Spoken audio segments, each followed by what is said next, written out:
Erectus, el que transforma el curso de la historia humana. ¿Por qué?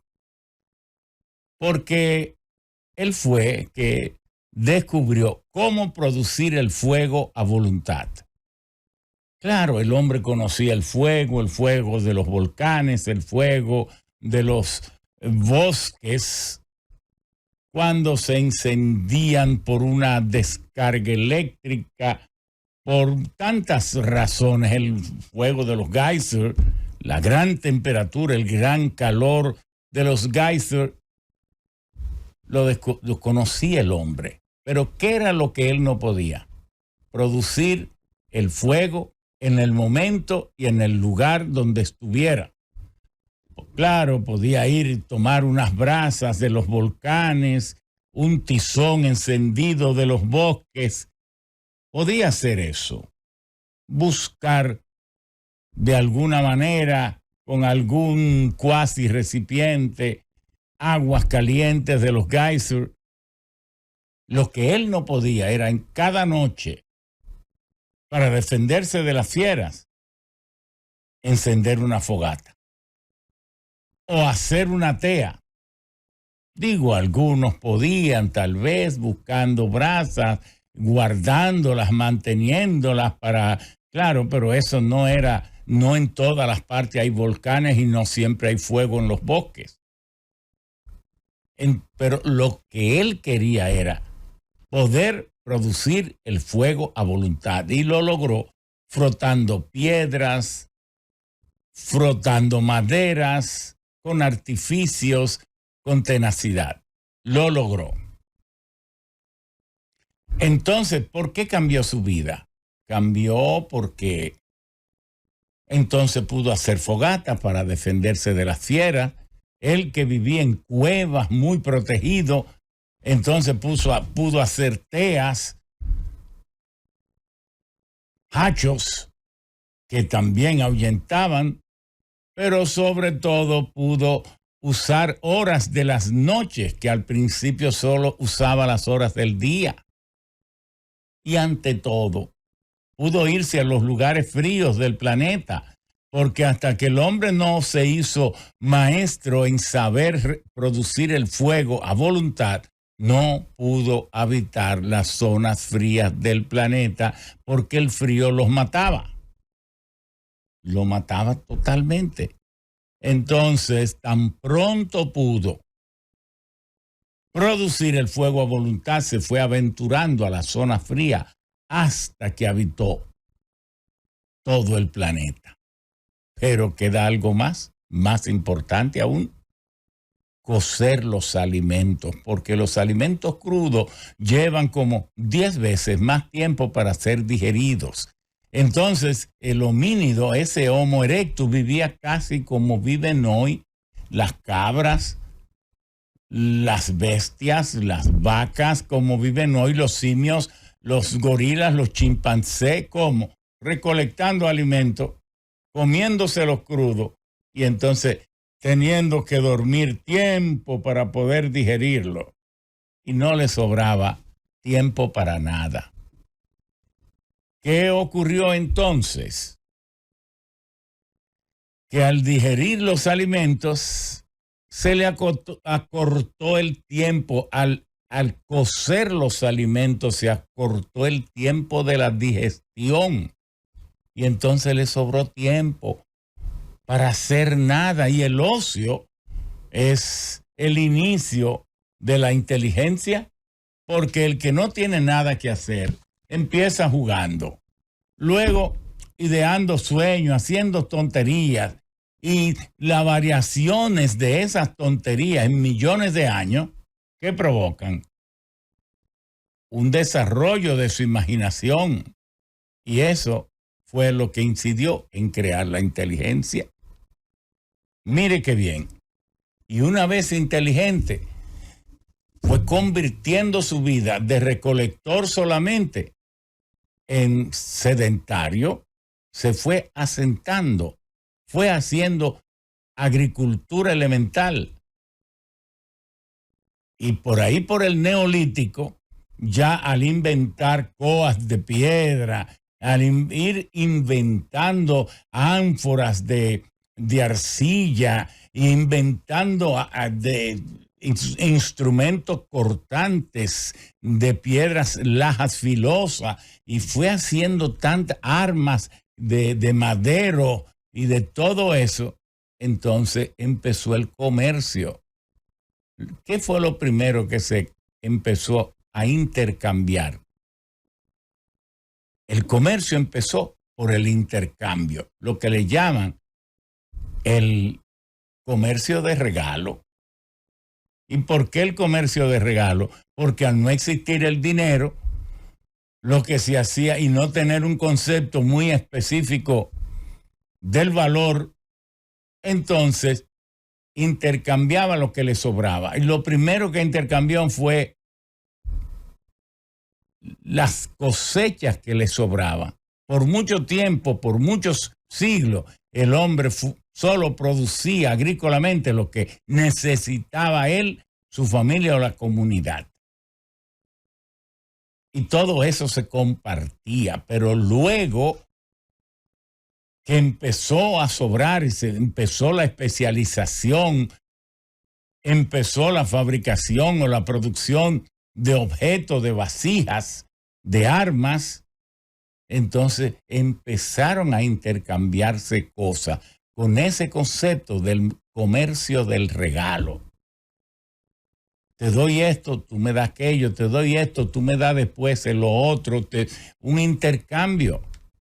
Tan pronto entonces se creó el trueque, pero el trueque vincula la venta, la compra con la venta, obligatoriamente. ¿Cuándo se separa la compra de la venta?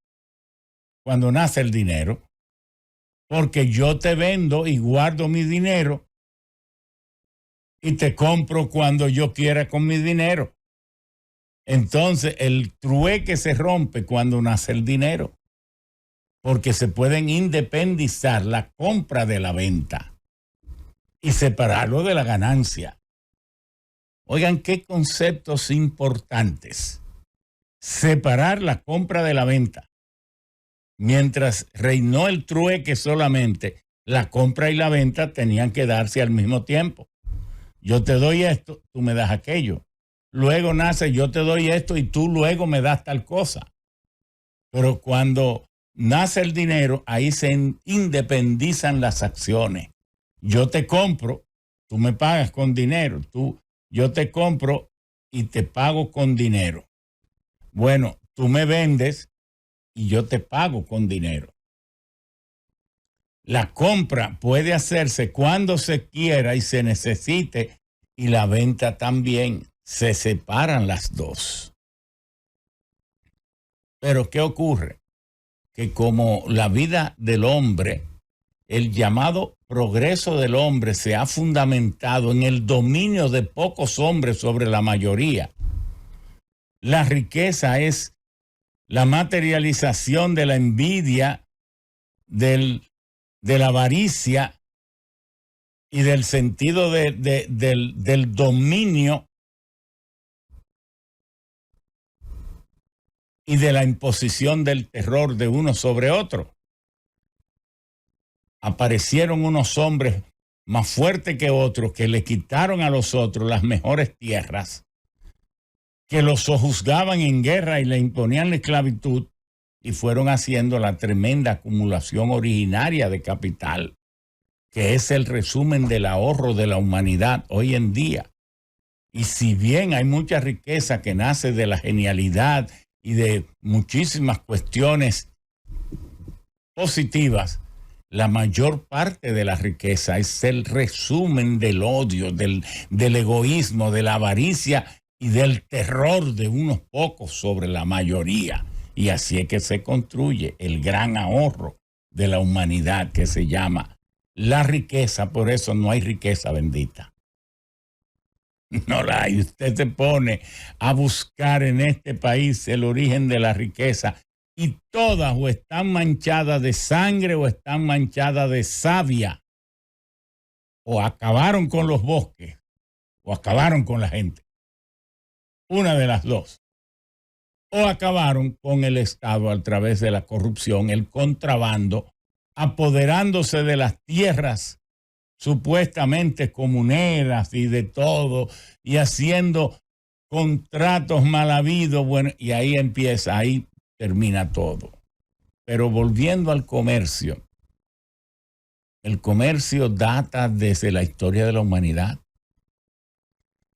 Los primeros libros son los libros del estudio del poder o de la narración de los actos del poder, del dominio y la conquista, y los libros del comercio. En la vieja China, en la India, en todo esto. Ahora, ¿qué pasa hoy en día? Que la inflación domina a los pueblos más pobres. Porque ¿cómo anda la inflación en el mundo ahora? Vamos a analizarlos por continente. América, si usted va, en Canadá la inflación ahora es 4%. Baja Estados Unidos 3.7%. Baja México, en México es 5.2%. Baja América Central, en América Central anda por el 4.8% combinado. El más alta inflación la tiene Nicaragua con 7%, pero la más baja la tiene Panamá con 1.7%, Costa Rica que tiene 2.3%, Guatemala 4.4%, etcétera, pero el promedio de América Central anda por los 4.8%. Pero entra entonces América del Sur y se encuentra con Colombia, que tiene 11%. Tal vez la inflación es una de las más altas. Pero entonces está Venezuela al lado de Colombia, que es una cosa estrepitosa, 328%. Y luego en el otro extremo está Argentina, 124%. Brasil tiene 4.6%, Chile tiene 5.2%, Perú tiene 6%, Ecuador tiene 2.3%. Entonces está Uruguay con un 4%, Paraguay con 2.2%.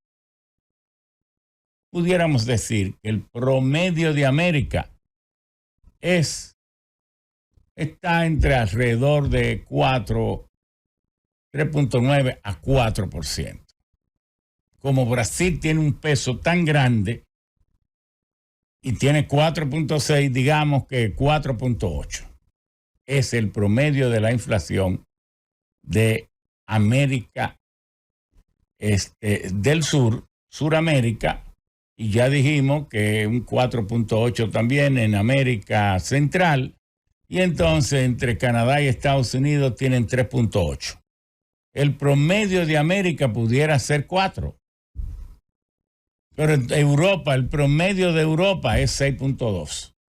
La más alta inflación de Europa es Polonia, que tiene 11%, pero Alemania tiene 6%, y el más bajo, la inflación más baja de toda Europa es España, que tiene 2.3%, Francia tiene 5%, Gran Bretaña tiene 6% y Grecia tiene 2.6%.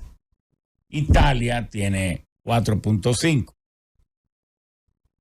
Pero entonces Australia tiene un 6% de tasa, digo Oceanía, porque Australia solo tiene 4.8%, pero el promedio de las otras naciones, Nueva Zelanda, etcétera, etcétera, y las islas, entonces en conjunto tienen un 6%, 5.8%. ¿Dónde está el más alto? África es un laboratorio de problemas. Mientras que la parte más desarrollada de África, en sus 52 naciones, si usted se va a Algeria, Algeria tiene 2.3, se va a Libia, Libia tiene 1.6, Marruecos tiene 5, Mauritania tiene 6, Egipto tiene 21%. Pero en promedio en el norte podrían tener un 6.4% de promedio. Ahora, en el cono, la parte sur, muy sur de África, usted tiene África del Sur y otra serie de paisitos que son los más avanzados, que tienen una baja inflación de 3.8. Zimbabue tiene una situación extrema de 174%. Pero el África Central, ahí es donde está el problema, con 60% de lo que es Etiopía, Sudán, Eritrea, Níger, la propia Nigeria que produce petróleo y todo esto, y el Congo, la República del Congo, y todo esto están carcomidos es la peor inflación. El centro de África, junto con Venezuela y Argentina, tienen la más alta inflación del mundo. Porque entonces usted se va a Asia y Asia es el paraíso de la inflación. Porque China tiene 0.1% de inflación. 0.1. Indonesia tiene 2.7. Japón tiene 3.3. La que tiene una inflación más alta es India con un 7%. Pero eso hace que toda Asia, bueno, Rusia tiene apenas, a pesar de estar en la guerra, apenas tiene 4.8, 5%. Eso quiere decir que Asia tiene la más baja inflación y como China domina el 50% del mercado del mundo, tenemos que el promedio para Asia es apenas 2.8.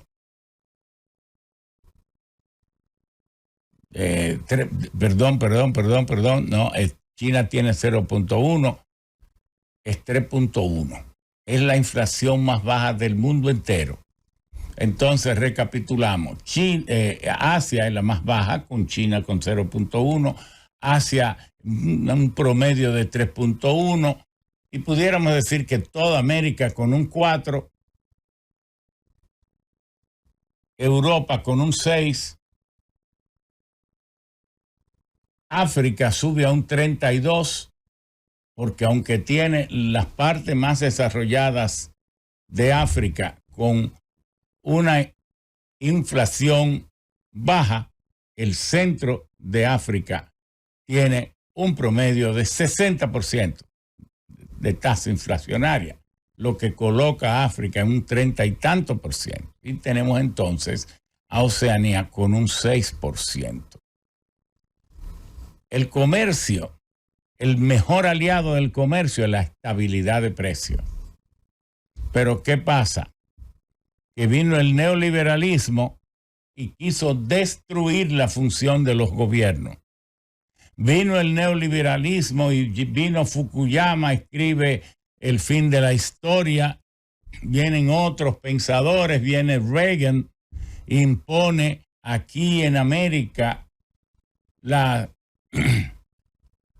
privatización con Margaret Thatcher y otros gobiernos del mundo, y agarran a los gobiernos, los acomplejan, le hacen sentir a los presidentes abyectos y entreguistas que son unos intrusos y unos atrevidos si se meten entre las fuerzas de las economías del mundo.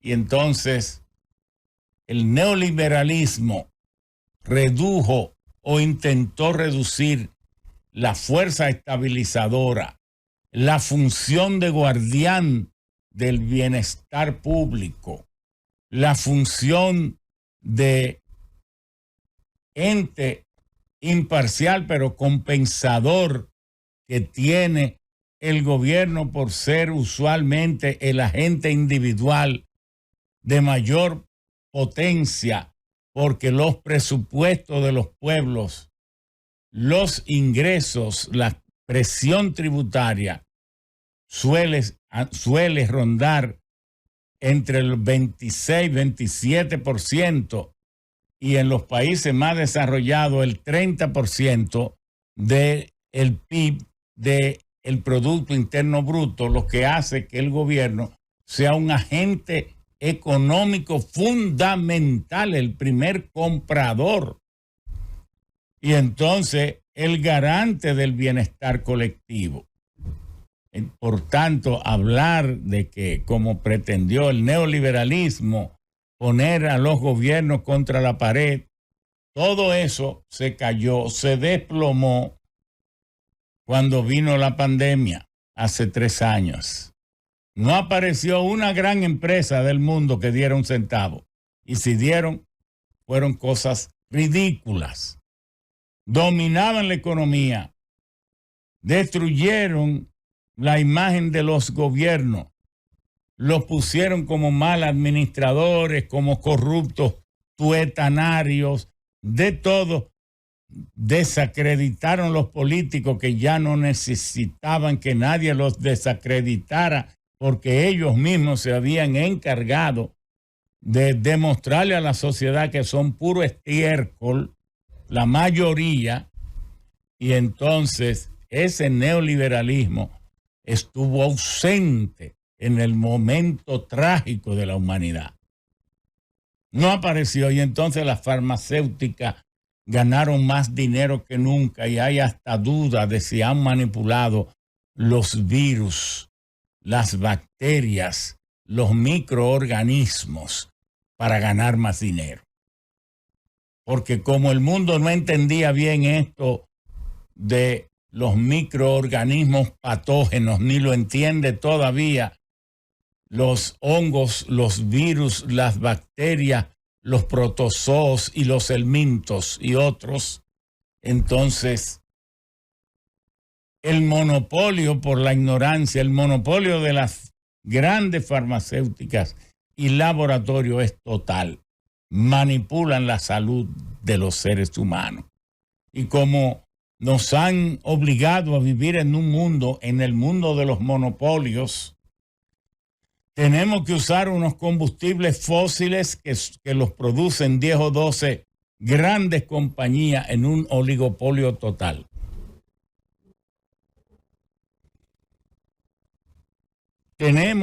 Nuestra salud depende también de unos monopolios que nos cobran lo que les da la gana, que se han inventado y que una parte de la sociedad de Estados Unidos ha insistido en que la salud sea un vulgar comercio más, mientras que Europa, naciones como Portugal, España, la misma Francia han demostrado, y más Rusia y China, que la salud es un servicio que debe estar a disposición de todos los ciudadanos. Pero, en sentido general, la salud es un monopolio. Las investigaciones, las Naciones Unidas no han dado en crear para que las investigaciones sobre los microorganismos desatadores de pandemia y de endemias esas investigaciones sean realizadas a cargo de las Naciones Unidas, para que a su vez las vacunas sean un servicio a la humanidad. No que cuando más enfermo está el mundo, más dinero ganan las corporaciones que producen las vacunas y los medicamentos. Es una negación a la racionalidad humana y una negación a las 4.700 religiones que hay. Porque si usted no sabía, en el mundo hay 4.700 religiones, pero solo 8 dominan el 85% de los feligreses del mundo. Todas las creencias del mundo están concentradas en 8 religiones. Y las religiones son de 3 tipos: las humanas, las naturistas y las revelacionistas. Esto significa que el comercio se ha desquiciado, El comercio hay que volver a traerle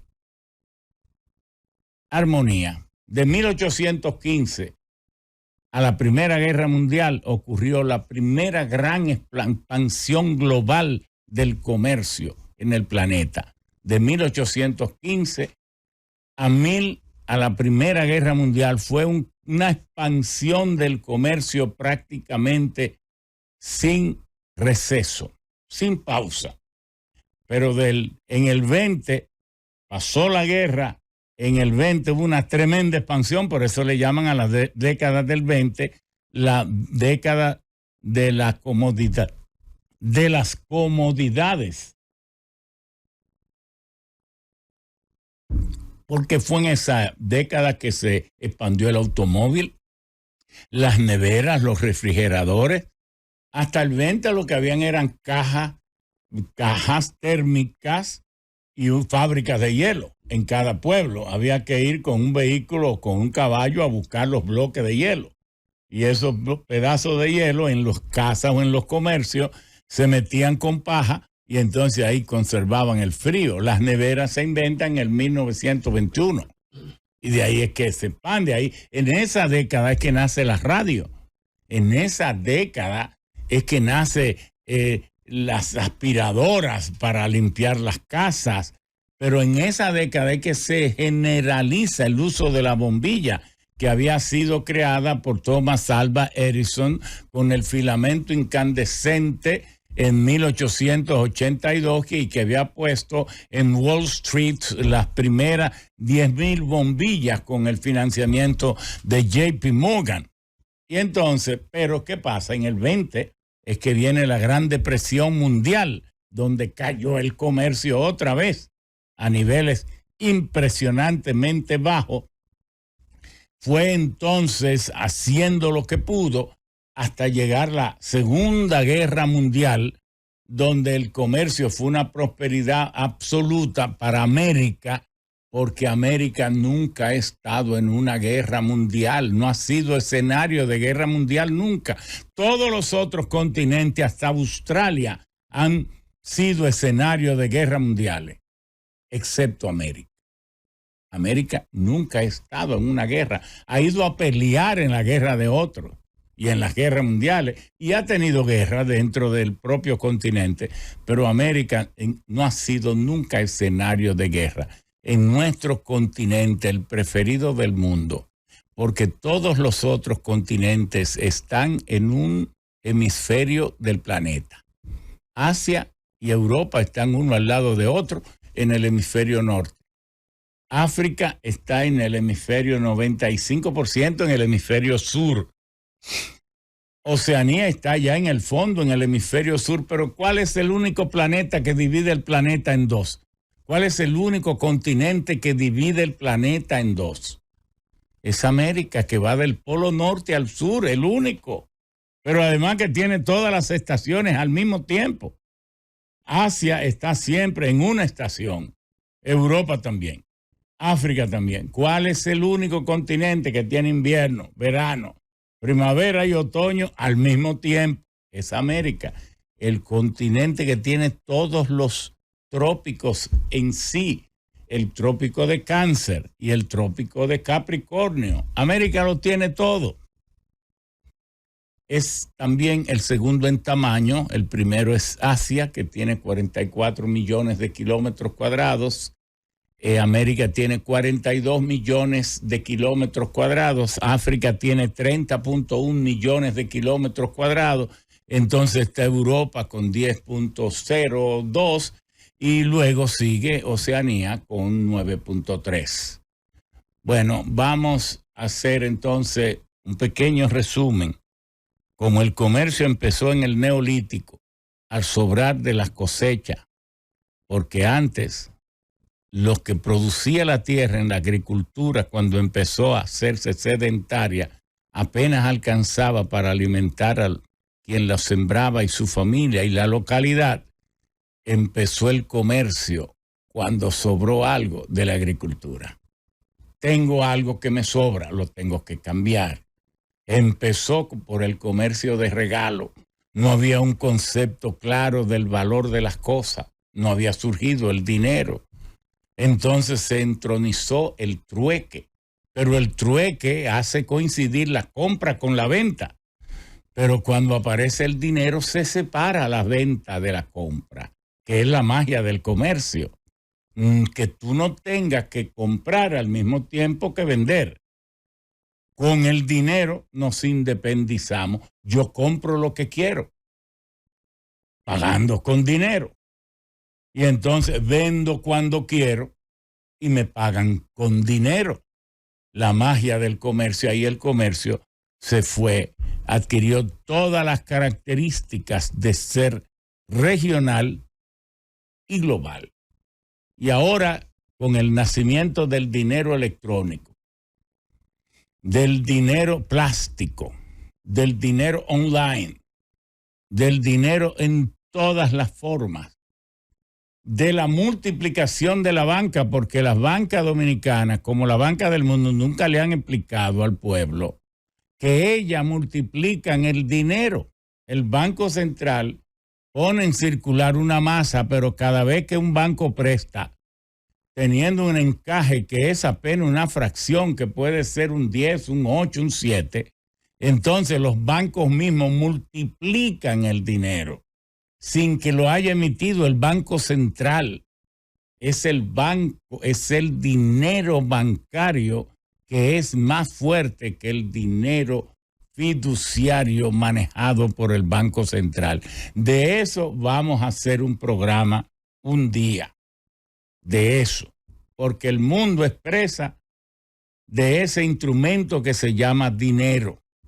Así como hay 18 familias en el mundo que son las dueñas de los 12 bancos que conforman la Reserva Federal de Estados Unidos, y que en 1913, en la reforma, cuando se crea the Federal Reserve System, el sistema de la Reserva Federal, cuando Woodrow Wilson, una noche que el Congreso aprobó eso de la creación del dólar como la moneda oficial de Estados Unidos, ahí las 18 familias más ricas del mundo se confabularon con el gobierno de Estados Unidos, con los 5 bloques de riqueza más grandes que existían en Estados Unidos, que eran los derivados de la energía eléctrica, en manos de originariamente de Thomas Alva Edison, pero comercialmente en manos de JP Morgan.